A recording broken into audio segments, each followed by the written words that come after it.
जैसे कि सबने बोला, सबने शेयर किया कि एक अकेले से नहीं हो सकता जब चेंज होता है, पार्टिसिपेशन जरूरी है, रेजिस्टेंस आता है और प्रतिरोध आता है, और वो दोनों प्रकार का होता है। एक्टिव भी होता है कि नहीं हम नहीं करेंगे, और पैसिव भी होता है कि हाँ हाँ करेंगे और फिर वापस जाके घर हम नहीं करते हैं। तो और भी चीजें होती है, जब बहुत सारी चीजें एक साथ बदलती हैं तो क्या होता है कि ओवरलोड हो सकता है, मुझे ये भी करना है, मुझे ये भी चेंज करना है, मुझे ये भी चेंज करना है, कैसे होगा एक साथ, नेचुरल नहीं लगता है। तो इसीलिए हमें चेंज या परिवर्तन को क्या करना पड़ता है, as leaders you have to manage the change for everybody else in your team, in your schools, right? तो सर आपने जैसे कहा सबसे पहले खुद को तो बदलना ही होगा, बट बाकी सब तो आप चेंज थोप नहीं सकते, राइट? आप सबको चेंज करने को बोलेंगे वो नहीं होगा, you have to manage it and make it easy for them to do it. तो इसको इसी का एक उदाहरण लेते हैं। सबने ये मूवी देखी है क्या, स्वदेश? देखी है? देखिए, थोड़ी पुरानी, बच्चे ने शायद रिकॉर्ड की थी अपने स्कूल असाइनमेंट के लिए, तो सुनते हैं, उसके बाद उस पर थोड़ा चर्चा करेंगे। ये कहानी है मोहन भार्गव की, जो कि हाँ वॉल्यूम ऋतु थोड़ा सा वॉल्यूम इसमें, लेकिन हम जब आप देखें तो यही इसी एंगल से सोचिए, जो हमने चेंज का भी सारा चर्चा की है उसी एंगल से देखिए क्या स्टोरी है। देश में रहते हैं और वो नासा में काम करते हैं। फिलहाल वो जीपीएम नाम के एक प्रोजेक्ट में प्रोजेक्ट मैनेजर के तौर पर काम कर रहे हैं।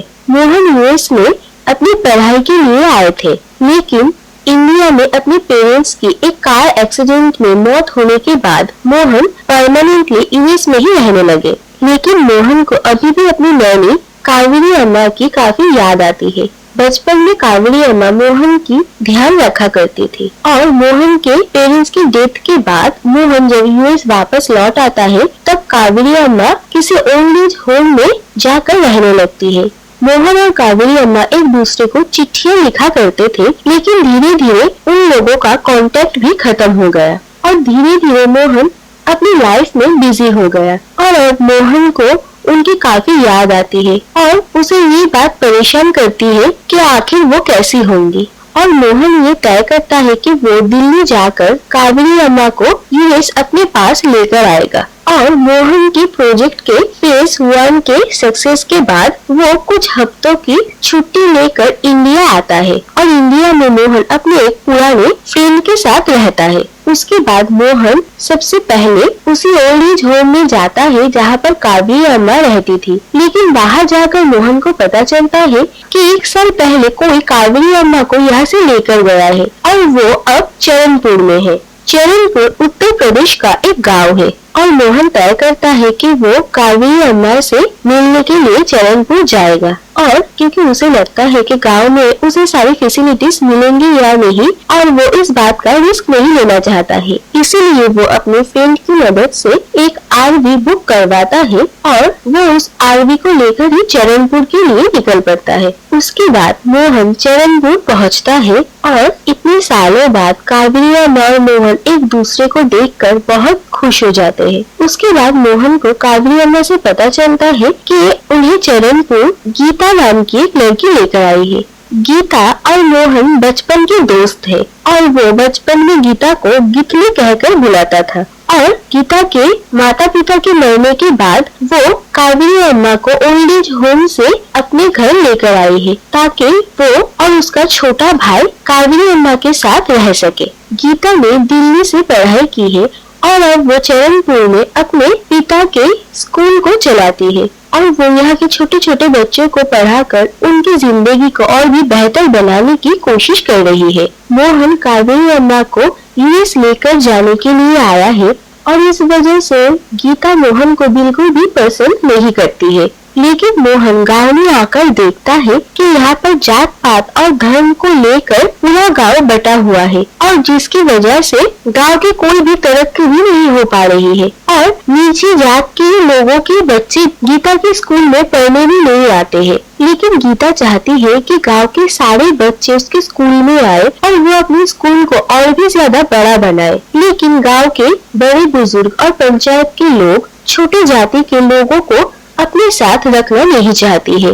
मोहन कावेरी अम्मा को उसके साथ यूएस चलने के लिए कहता है, लेकिन कावेरी अम्मा कहती है कि उन्हें गीता की शादी करवानी पड़ेगी क्योंकि ये उनकी रिस्पॉन्सिबिलिटी है और उसकी शादी करवाए बिना वो मोहन के साथ नहीं जा सकती है। उसके बाद एक बार गीता को देखने के लिए लड़के वाले आते हैं, लेकिन लड़के वाले गीता को कहते हैं कि वो शादी के बाद स्कूल नहीं चला सकती और गीता इस बात से इनकार कर देती है क्योंकि वो वुमेन एम्पावरमेंट और जेंडर इक्वालिटी में बिलीव करती है और इस बात से वो ये रिश्ता ठुकरा देती है और गीता की ये बात मोहन को काफी पसंद आती है।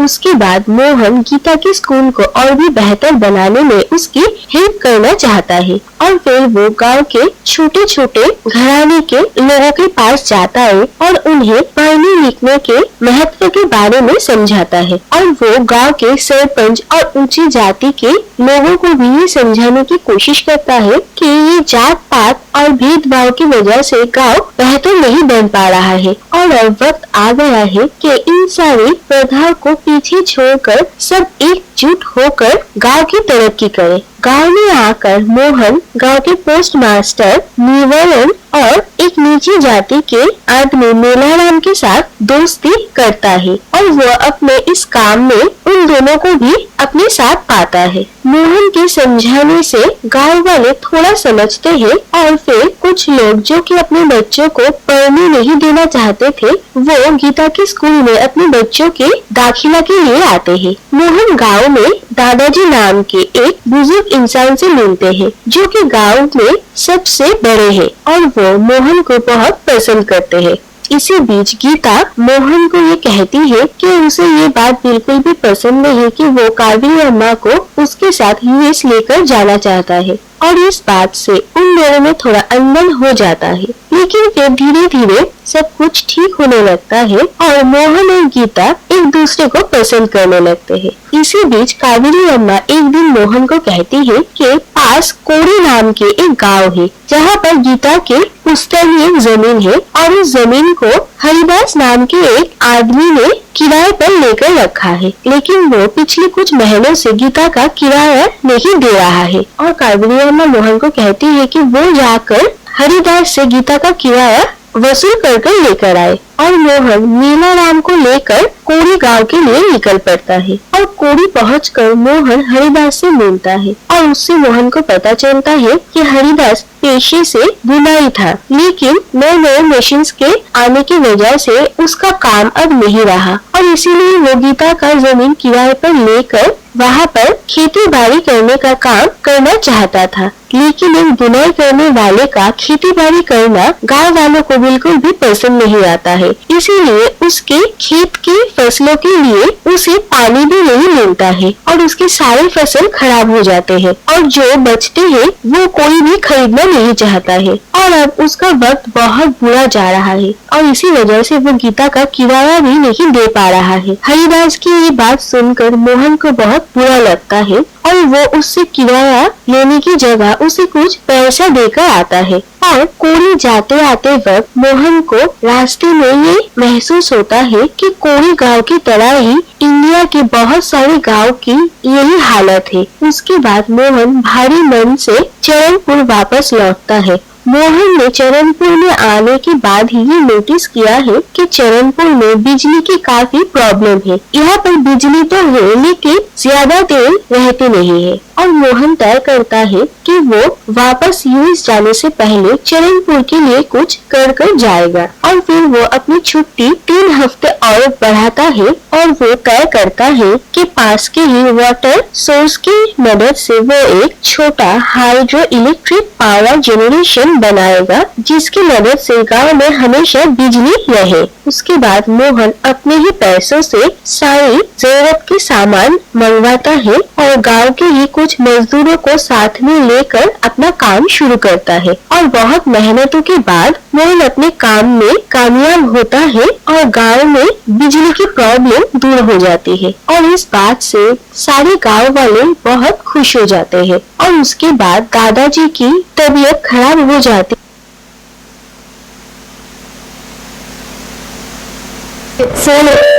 मूवी तो आई थिंक मोस्ट लोगों ने देखी हुई है।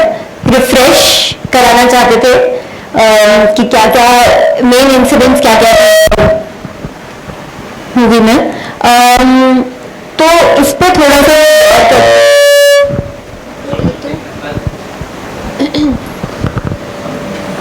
मास्टर ओके, सो इस पे थोड़ा सा गौर करते हैं। कुछ प्रश्न दिए हैं यहाँ। क्वेश्चन 1 कि मोहन जो ये स्टोरी थी पूरी, उसमें अपने गांव में क्या क्या बदलाव लेके आता है। सर आइसक्रीम स्टिक आज तो अपने गांव में क्या क्या बदलाव लेके आता है। सेकंड, जो वो बदलाव लाया वो कैसे करता है। एंड मोहन में आपको लीडर के कौन से कैरेक्टरिस्टिक्स दिखते हैं। तो इसके लिए हम अपने ग्रुप में चर्चा करेंगे।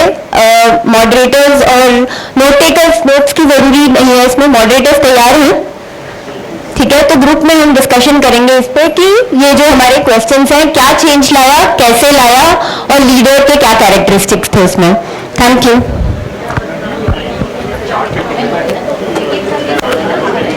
Which one is yours? हाँ, तो हमने स्वदेश फिल्म की स्क्रिप्ट देखी है। उसमें एक जो सबसे महत्वपूर्ण बात हमारे ग्रुप से आई है कि एक माइंडसेट वहाँ आवश्यक था लोगों का। लोग छोटी जाति के बच्चों को स्कूल में भेजना चाह रहे थे, ये पहला प्रॉब्लम था। मोहन अपने प्लान से आया था कि वो अपने अम्मा को लेके जाना है, लेकिन यहाँ आने पर उनने जब गांव की समस्याएं देखी तो वो उस जगह की समस्याओं को दूर करने के बारे में सोचने लगा। तो ये एक चैलेंजिंग उनके सामने जो थी, जैसे सीएम राइस में हमारे लिए जो चैलेंज हैं वो वैसे ही चैलेंज उनके सामने थे। मुझे लगता है कि हमें तो उससे और ज़्यादा चैलेंज मिलेंगे। तो उन्होंने इसके लिए प्रयास शुरू किया और जो क्या नाम था वो पता नहीं, गीता, जो पहले उसको पसंद नहीं करती थी, हाँ, वो अंततः उसे पसंद करने लग गई क्योंकि वो उस कम्युनिटी में इन्वॉल्व होकर के और जो टीम अपनी बनाना शुरू किया उन्होंने, वो जिनके जो प्रॉब्लम में थे उन लोगों को साथ में जोड़ा, अपने साथ में जोड़ा और उसके बाद वो जो टीम बनी, लेकिन उसके बाद अचीवमेंट्स उनको मिले हैं और शायद आगे बताते तो और अचीवमेंट रहे होंगे। तो परिवर्तन लाने में सफल रहा। मैं एक आधा मिनट हो तो बता दूं। अभी सीएम राइस जहां मुझे जाना है उसकी स्थिति मैं बता रहा हूं। पूरा प्रशासन, पूरी पॉलिटिक्स, पूरा शिक्षा विभाग इसलिए लग गया कि वो स्कूल चेंज कर दिया जाए। आप में से भी कोई साथ ये प्रॉब्लम आएंगे। मंत्री, विधायक इतनी बड़ी फाइल बना करके कि इस स्कूल को चेंज कर दिया जाए और अभी भी प्रयास चल रहा है। मुझे पता था कि वो स्कूल चेंज करना कोई आसान नहीं है। बहुत सारे स्कूल चेंज हुए हैं। सबसे पहले वो स्कूल एक 0 बजट स्कूल था। जब एक्सीलेंस स्कूल 2002 में बने थे तब वो उसका प्रिंसिपल, मैं पहला प्रिंसिपल था जिसको मैंने दूसरी जगह जमीन से लेकर के इंफ्रास्ट्रक्चर लेकर के बनाया। और संयोग है कि उसमें मेरा सिलेक्शन हो गया। अब मुझे वहां जाना है। मैंने सोचा कि ये सिस्टम को कैसे रोका जाए। तो सबसे पहले तो लोग जाते कहाँ हैं, किस जगह पहुंचते हैं और जहां से काम बिगड़ता है, सबसे पहले उनको पकड़ लिया जाए। और वो होते हैं जनरली मंत्री या विधायक। सबसे पहले मैं गया, मैंने कहा कि इसमें मेरा सिलेक्शन हो गया है। आप तक अपने जो जो कार्रवाई की थी अब मत करिएगा, क्योंकि आप राजनेता हैं। माननीय मुख्यमंत्री जी की ये एक महत्वाकांक्षी योजना है, आप ही की टीम की, आप ही की पार्टी की। और अगर ये मान लो बिगड़ी, जिला स्तर का स्कूल अगर अच्छा नहीं हुआ तो ब्लॉक लेवल के और क्लस्टर लेवल के स्कूल अच्छे नहीं हो सकते। सबसे बड़ी पहचान बनेगी जो मेन शहर का स्कूल होगा। तो उन्होंने कहा कि ठीक है आप, और वो मुझे अच्छे से जानते हैं, मेरे व्यक्तिगत संबंध थे। तो मैंने अब उनका उपयोग करना शुरू किया। सबसे मैंने कहा उस जगह स्कूल में जमीन नहीं है। जब मैं था तो मैंने 2 एकड़ जमीन की व्यवस्था शहर के बीच में कराई थी। मैंने कहा 5 एकड़ से कम में वो स्कूल चल नहीं सकता, और उसी पॉइंट को लेकर के हटाने की बात आई थी कि जब जमीन ही नहीं तो स्कूल कैसे बनेगा। तो मैंने कहा जमीन चाहिए। वही मंत्री, वही विधायक मेरे साथ ऑन ग्राउंड पहुंचे, कलेक्टर को बुलाया, एसडीएम को बुलाया, तहसीलदार को बुलाया, और मैंने पहले से कानून बता दिया कि जमीन कहाँ है। ये जमीन स्कूल से लगी हुई है। 1.5 एकड़ जमीन ऑलरेडी मैंने पहले से उसको कब्जे में कर रखा है। 3.5 एकड़ है। ये एग्रीकल्चर डिपार्टमेंट की जमीन है जिसका कोई उपयोग नहीं हो रहा है।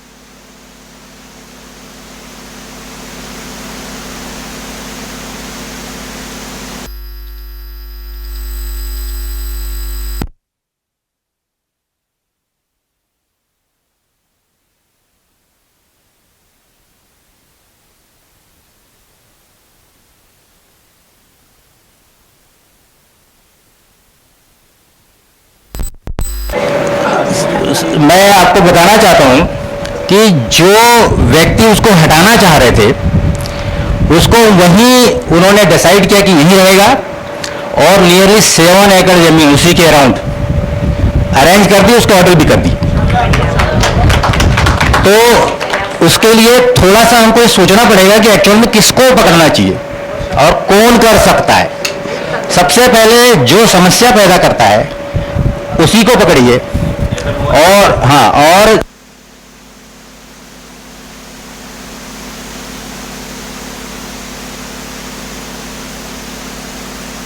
मैंने कुछ किया हुआ है, और अभी मेरी एक समस्या है जो मैं वो बॉक्स में डालने वाला हूँ।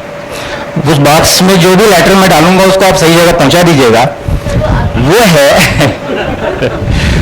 इसलिए बोल दे रहा हूँ कि अधिकारी नहीं है, नहीं तो नहीं बोलता मैं, क्योंकि मैं इसके पनिशमेंट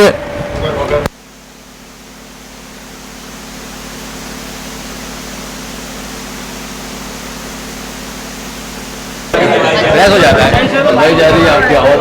वो एक्चुअल में आवाज को दबा दिया जाता है। मैं हमेशा अच्छा करने का प्रयास करता हूं। मेरे 2 बार ऑर्डर हुए थे उत्कृष्ट विद्यालय में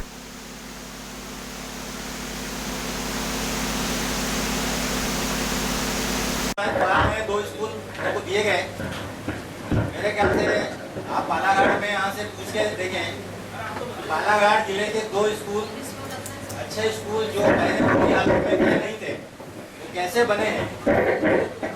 तो वो 2 स्कूल के नाम वो होंगे जिसमें मैं रहा हूँ। एक है शासकीय वीरांगना रानी दुर्गावती जो जिम्बाइज स्कूल बनाए, और एक दूसरा जहाँ से मैं अभी ट्रांसफर होके आया था, शासकीय उच्चतर माध्यमिक विद्यालय मौदा। जब मैं मौदा गया था तो मेरे बच्चों के बैठने की जगह नहीं थी, मेरे खुद की कुर्सी नहीं थी। आज वहाँ पर सारी चीजों की व्यवस्था है। हाँ, हर बच्चा आरओ का पानी पीता है, और हर बच्चे के लिए फर्नीचर है। 12वीं की बच्चियां नीचे बैठती थी, अब आप विचार कर लीजिए, एक हायर सेकेंडरी स्कूल जहाँ पर 12th के बच्चे नीचे बैठे, और आज इतना फर्नीचर है वहाँ पर कि अब बच्चों की संख्या वहाँ कम है, फर्नीचर ज्यादा है, सीसीटीवी कैमरा लगा है, आरओ है, ये सारी चीजें हैं। मैं अपने मोबाइल पर स्कूल को देखता हूँ, तो ये सब किया जा सकता है। पैसा कोई प्रॉब्लम नहीं है, अब तो पैसा ही पैसा है। अब ये जो दूसरे प्रॉब्लम है इसको सॉल्व करना हमारे लिए जरूरी है, और हम कर सकते हैं, बहुत अच्छा कर सकते हैं, पर थोड़ा सा कॉन्फिडेंस चाहिए। दूसरी बात है, डरने की जरूरत नहीं, हमारी नौकरी है। और क्या कर सकते हैं, यहाँ से नहीं तो वहाँ ट्रांसफर कर दिया। काम धीरे से करेंगे तब होगा, अगर नहीं कर पाएंगे तो नहीं होगा।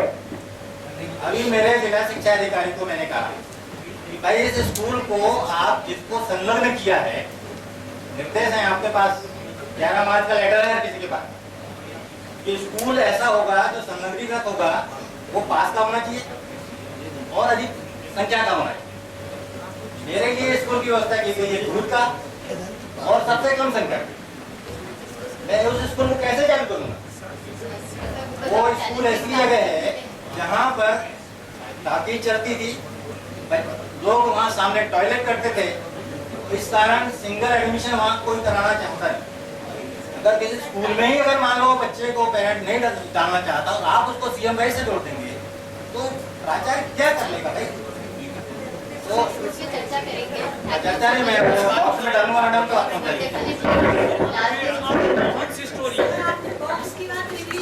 स्टोरीज निकालनी चाहिए थी और बहुत सारी ऐसी स्टोरीज निकलेंगी। हाँ जी, तो अभी हम जो चीज डिस्कस कर रहे थे, थैंक यू इसमें शेयर करने के लिए। जैसे कि आपने कहा कि उन्होंने टीम बनाई, सबको साथ में लाया, एंड जो आपने अपनी कहानी से भी बताया कि knowing who are the right people to talk to, जिससे बात कर, जहाँ पे असर पड़ेगा उनसे बात की, उन्हीं के साथ टीम बनाई। कोई उसमें ऐड करना चाहेगा क्या कि 2 क्वेश्चन है मेन, कैसे चेंज लाया मोहन, और मोहन में लीडर के क्या कैरेक्टरिस्टिक्स थे? थोड़ा समय को ध्यान रखते हुए हम 60 सेकेंड्स लेंगे। आइसक्रीम स्टिक ये सर आपका हो गया, इससे निकाला है। ओके, किशोर जैन सर का है। हाँ, हेलो हेलो सभी को नमस्कार। सुरेश मूवी के माध्यम से हम लीडरशिप के गुण विकसित कैसे करें इस बारे में सभी चर्चा कर रहे हैं। मोहन गांव आया था अपनी अम्मा जी को लेने, लेकिन जब गांव की समस्याएं देखी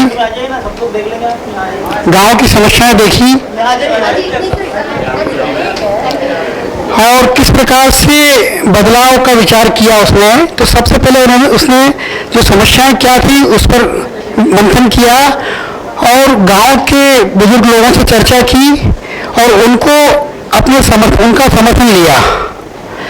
साथ ही गांव में जो अशिक्षा की नीची जाति के जो बच्चे थे वो स्कूल में जाते थे, उनको भी उसने मोटिवेट किया और उनको भी स्कूल में प्रवेश दिलवाया।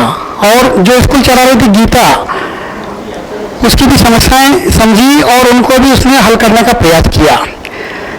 तो कहने का मतलब ये है कि लीडरशिप के जो गुण हैं अपने सीएम राइट्स प्रिंसिपल में, समस्याएं क्या है, उनको कैसे दूर करना है, सभी के सहयोग से, समुदाय के सहयोग से, स्टाफ के सहयोग से, और उन समस्याओं को फिर दूर करना है। इस प्रकार से ये मोहन ने किया है, हमें भी ऐसा ही करना है। धन्यवाद।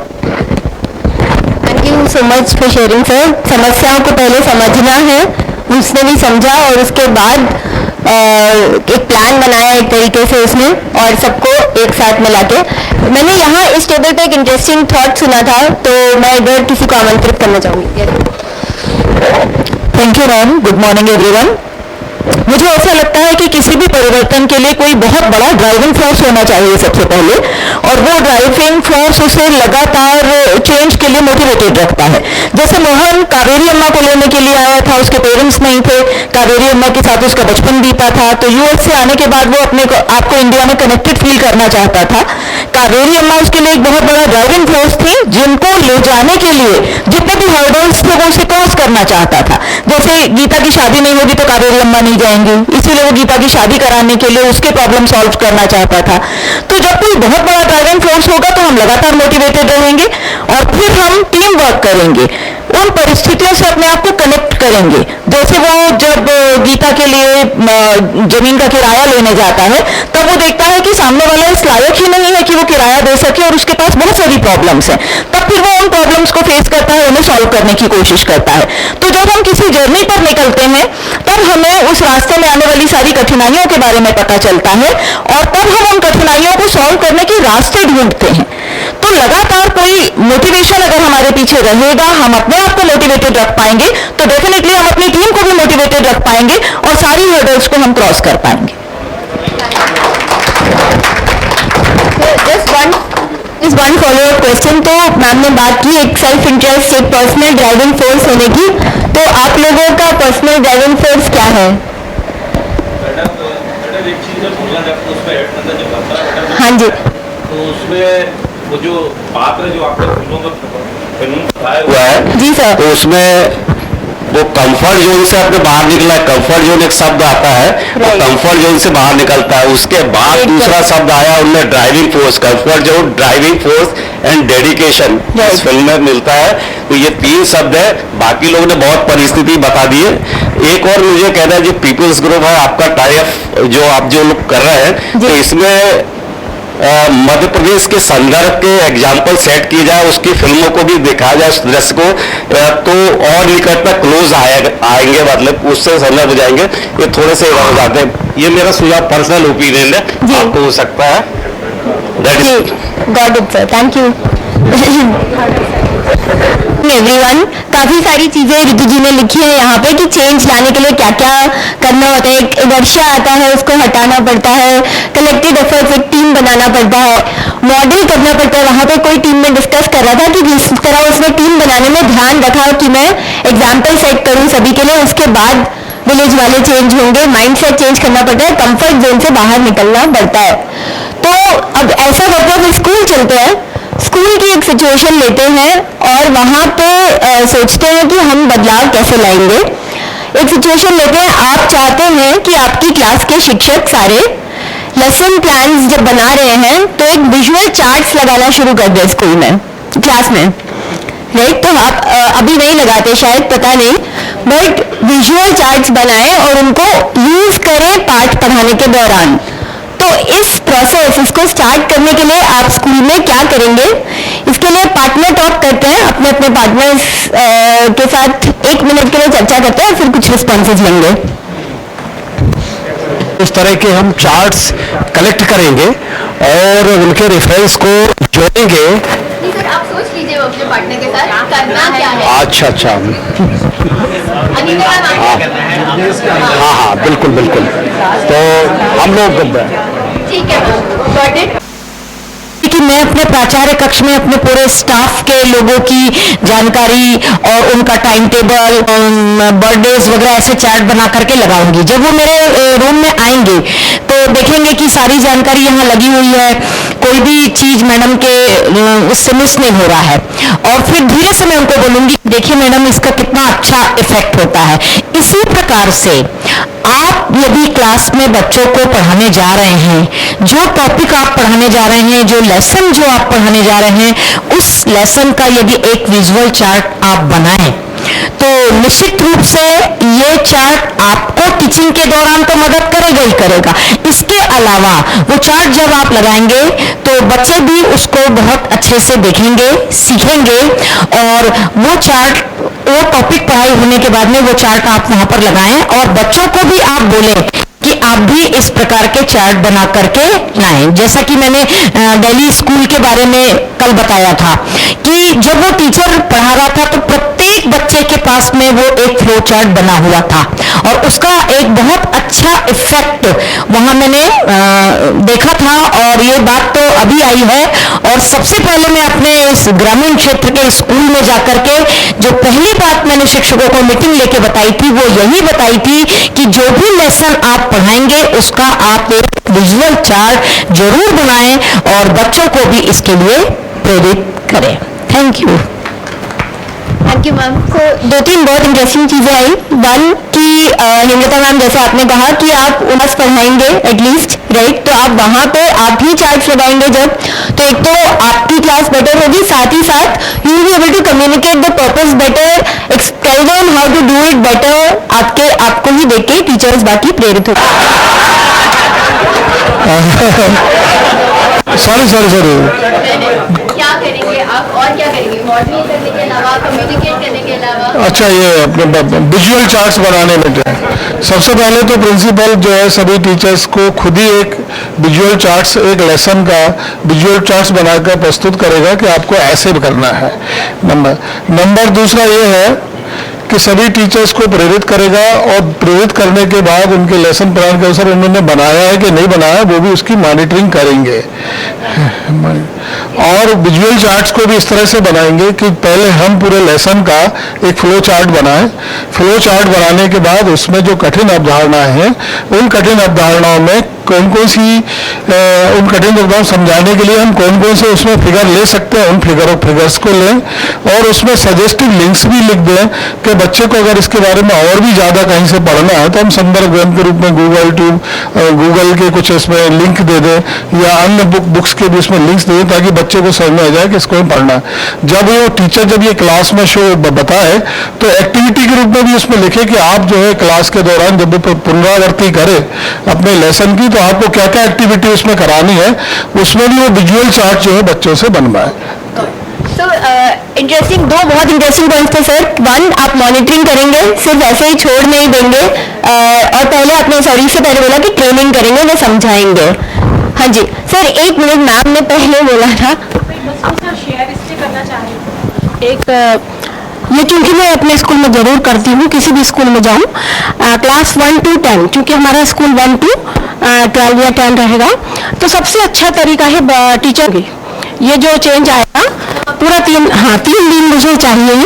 3 दिन इसलिए चाहिए कि 2 दिन उसमें मैं पर्सनल काम करूंगी और 1 दिन टीचर्स के लिए। एक टॉपिक लूंगी सिर्फ वाटर, जो कि मैं लेती हूँ हमेशा। जल एक ऐसा टॉपिक है कि आप नर्सरी से लेकर 12 तक के बच्चे को बता सकते हैं। तो उस पर मैं तैयार करूंगी कुछ विजुअल, क्लास नर्सरी से लेकर 12 तक के लिए छोटे छोटे सी चीज़ें, उसमें फिजिक्स, केमिस्ट्री, आपका ज्योग्राफी, सब चीज़ आ जाएगी। बहुत इतने ज़्यादा सुंदर लगते हैं, आप समुद्र दिखाएं। सबसे पहले कुछ वाटर रिसोर्सेज जो छोटे बच्चे भी बता सकते हैं, बड़े भी, फिर वाटर कंजर्वेशन भी हम इसमें बता सकते हैं। ग्रेजुअली हम क्लासेस के लिए इसे 10 से 12 तक के लेके जा सकते हैं, फिर टीचर इसमें जो ऐड करना चाहे वो मैं जरूर ऐसा करती हूँ। हाँ, so what I understood ma'am was that you take a common topic ताकि सभी टीचर्स का इंटरेस्ट बने उसमें, और एक साथ उनके साथ आप करेंगे। Yes sir. जी हम लोग आप बता दीजिए पहले। फर्स्ट ऑफ ऑल मैं एक चीज़ यहाँ पर कहना चाहूँगी कि सबसे बड़ी रुकावट, अगर हम टीचर से ये बात करते हैं तो उनका फर्स्ट तो ये रहता है कि हमारे पास 5 या 6 पीरियड हैं, टाइम नहीं है, घर पे जाके हम कर नहीं सकते हैं। तो प्रिंसिपल को कम से कम उनको एक थोड़ा ऐसा समय स्कूल में ही निकाल कर देना होगा कि वो इसके लिए टाइम निकाल पाए और स्कूल में ही इस काम को करें। सेकेंड थिंग ये कि अगर इसको चार्ट, मॉडल या समथिंग TLM जो भी बनाना है तो इसके लिए सामग्री कौन देगा इसे। तो कई बार ये होता है कि जैसे एक जनरल थोड़ी सी चीज़ है कि हमारे प्रिंसिपल्स में भी 100% सारे प्रिंसिपल्स इसके लिए बहुत जल्दी तैयार नहीं रहते हैं। तो उसके लिए हमें मेंटली प्रिपेयर होना पड़ेगा हर प्रिंसिपल को कि यदि टीचर हमारे पास कोई डिमांड लेकर आता है कि मुझे ये TLM तैयार करना है, मुझे ये सामग्री चाहिए, तो हमें सहर्ष इसको लेते हुए वो सामग्री अवेलेबल करानी चाहिए।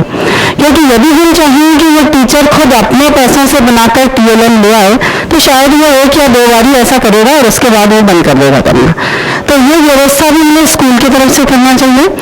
थर्ड पॉइंट ये है कि यदि मॉनिटरिंग की बात आई कि मॉनिटरिंग जब हम करेंगे तो उसमें यदि किसी के जो चार्ट वगैरह है बहुत अच्छे बने हैं तो उसको प्रशंसा भी करनी है हमें, और यदि किसी के चार्ट बहुत अच्छे नहीं बने हैं तो उनको गाइड भी करना पड़ेगा। अगर इतना हम सहयोग कर पाए तो मुझे लगता है कि टीचर खुशी से ये काम कर सकता है। Thank you so much ma'am. I think वही एक कर सकते हैं क्योंकि कैपेसिटी बिल्डिंग का मामला है, तो इसको अपन एक एक्सपोजर विजिट भी दिखा कर सकते हैं कि कहीं पर अच्छा स्कूल चल रहा है तो उसको एक्सपोजर विजिट भी दिखा सकते हैं। Thank you. तो एग्जाम्पल दिखाना, एक्सपोजर विजिट करना, मैम ने बोला अप्रिशिएट करना और गाइड करना, तो एक बार बोलने से नहीं होगा, एक बार ट्रेनिंग से, उसके बाद मॉनिटर करना पड़ेगा जैसे श्रीवास्तव सर ने बोला। और सर हम एक्चुअली ऊपर करा कि लेसन प्लान बनाते हैं वो सही है, लेकिन हमें उसमें बच्चों का भी देखना पड़ेगा कि लेसन प्लान इस तरह से बनाया जाए कि बच्चों का पार्टिसिपेशन अधिक से अधिक हो, क्योंकि वो तभी सफल हो पाएगा जब हम उसको करें कि और प्रयास ये करें जो बनाएं कि क्वेश्चन जो है, आंसर जो है बच्चों से निकालने का प्रयास करें। जैसे कि हमने दिल्ली स्कूल में देखा था वहाँ पर जाके कि बच्चों से ही आंसर निकाल रहे थे, तो लेसन प्लान में हमें जो भी फोकस करना पड़ेगा। हाँ जी, मैं विमल कुमार ठाकुर, डिस्ट्रिक्ट सिविल से एक्सीलेंस बरघाट में पदस्थ हूँ। मेरा मानना ये है कि प्रिंसिपल हो या टीचर हो, उसको पहले क्लास में जाकर के बच्चों से प्रश्न करना चाहिए। यदि जब हम प्रश्न करेंगे तो उन्हें प्रश्नों में कठिनाई होगी, जब उन कठिनाई होगी तो उन कठिनाई को दूर करने के लिए बच्चों से अपने को विचार लेने चाहिए, उन्हीं में फिर अपने विचार को भी साझा करना चाहिए। तो सभी विचारों से ये निकलेगा कि यदि ये चीज जो हम पढ़ा रहे हैं इसका यदि विजुअल होता तो और अच्छे तरीके से हमें समझ आता। तो उस स्थिति में बच्चे मोटिवेट होंगे कि हमें इसका विजुअल बनाना चाहिए, तो वे चार्ट बनाएंगे, चार्ट बनाने के बाद में वो क्लासों में लगा माने पूरे बच्चे उसमें इंटरेस्ट लेंगे और चार्ट पूरे स्कूलों में लग जाएंगे। जहां वो घर में पढ़ते हैं वहां पर भी जो कोई चीज समझ नहीं आएगी तो उसका विजुअल बनाने का चार्ट वो अपने साथ लगा करके उस याददाश्त को लंबी कर सकते हैं। ये मेरा कहना है। Thank you. तो लेकिन क्या, जैसे कि किसी ने शेयर किया था कि सबसे पहले देखेंगे कि क्या सही चल रहा है, क्या गलत चल रहा है, आइडेंटिफाई, फिर विश्लेषण करेंगे। शायद हो सकता है कक्षा में कुछ टीचर्स ऑलरेडी क्लास के दौरान, तो वो आप एनालाइज करोगे कि कहाँ कमी कहाँ आ रही है विजुअल चार्ट्स बनाने में। इसी तरह फिर हम प्लान एंड प्रिपेयर करेंगे। प्लान एंड प्रिपेयर में जो बहुत सारे आपके आइडियाज आए, हम कैसे बच्चों की लर्निंग आउटपुट ग्रो कर सकते हैं। सकारात्मक व्यवहार प्रबंधन के बारे में भी हमने बहुत कुछ देखा था, बहुत कुछ डिस्कस हुआ था, बहुत अच्छा लगा। Thank you. One more point. Morning meetings के बारे में बताया गया था और मॉर्निंग मीटिंग इसलिए प्रभावशाली है क्योंकि बच्चे और टीचर दोनों का कक्षा प्रारंभ होने से, उस दिन की पूरी कक्षा प्रारंभ होने से पहले उनका पॉजिटिव मूड सेट करता है। और उस मॉर्निंग मीटिंग्स के दौरान बच्चे जो हमारे RISE है उससे संबंधित भी एक दूसरे की रिस्पेक्ट करना, समय का पालन करना, ये सारी वैल्यूज भी बच्चे सीखते हैं। Whole school